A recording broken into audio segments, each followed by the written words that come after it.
All right, section 2.4, prefixes and equalities. Prefixes are word parts that can be placed in front of any unit to either increase or decrease its size by some factor of 10.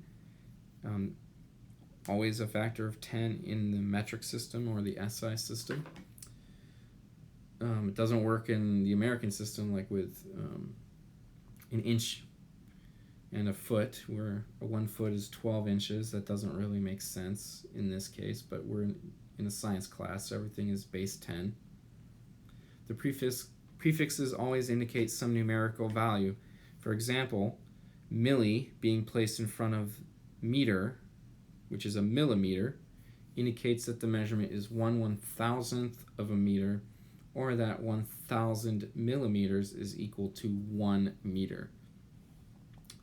It may not be that important here to actually use millimeters, but when you have things measured on the scale of atoms and molecules, the numbers can get either incredibly tiny or incredibly huge, and you just absolutely have to.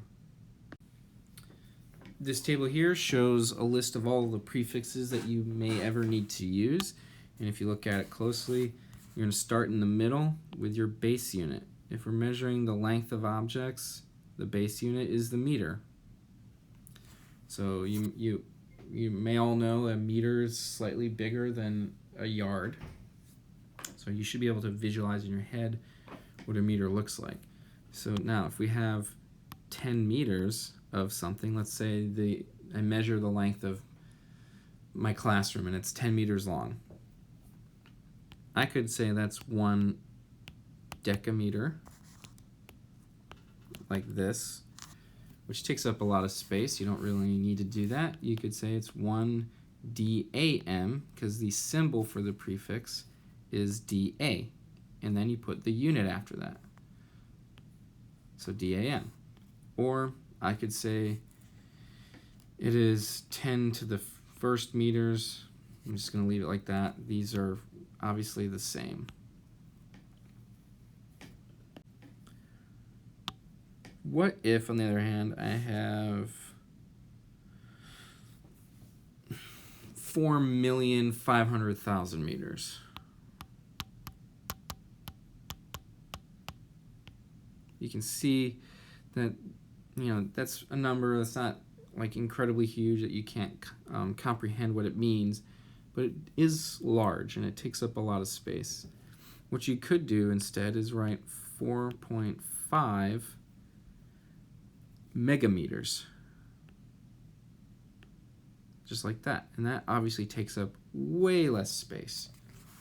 Now if you're not using the prefix, you could write it as 4.5 times 10 to the 6th meters. That would be scientific notation.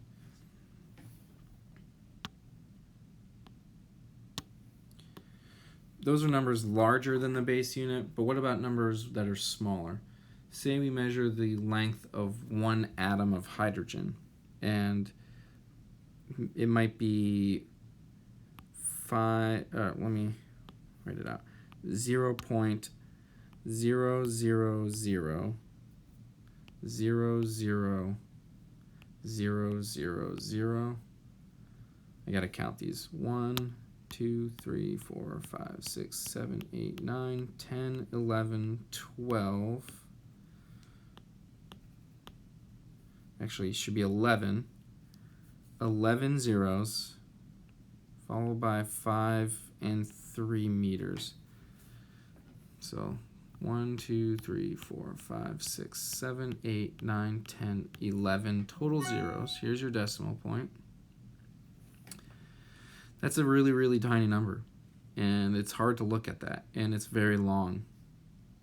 And the zeros honestly don't really even matter, so why do we need to place them there?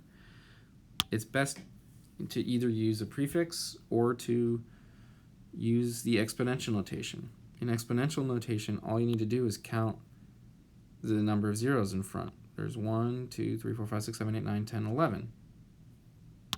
So this is 5.3 times 10 to the 11th meters. in scientific notation. Or you could write it with a prefix, and you could say that this is 53 picometers, PM. Picometers, whoop. It's not letting me enlarge that object, but the picometer right here is 10 to the negative 12th. Since we are one factor of 10 bigger than that, and you know what? I wrote 11. This should be a negative 11. Since it is a factor of 10 bigger than that, it's 53 picometers. And that's obviously the easiest way to write it. But so no matter what the measurement is for any situation, these prefixes should be understood. We should be able to, at some point, convert between the two types of units. So if I have, like, let's say 48 millimeters, how many centimeters is that? Well, if you look here, millimeters and centimeters are right next to each other. The millimeter is smaller, so you would just divide by a factor of 10. So it's 4.8. What if we have, on the other hand, let's say 589 micrometers, and you're asked for how many centimeters that is. If you look at the table here, all you need to do is count how many places are in between. Really, the easiest way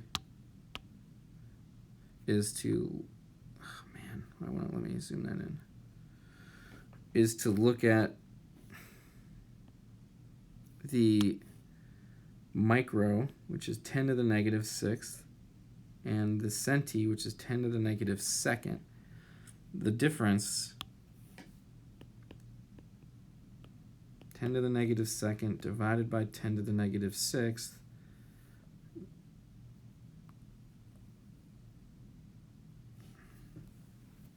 is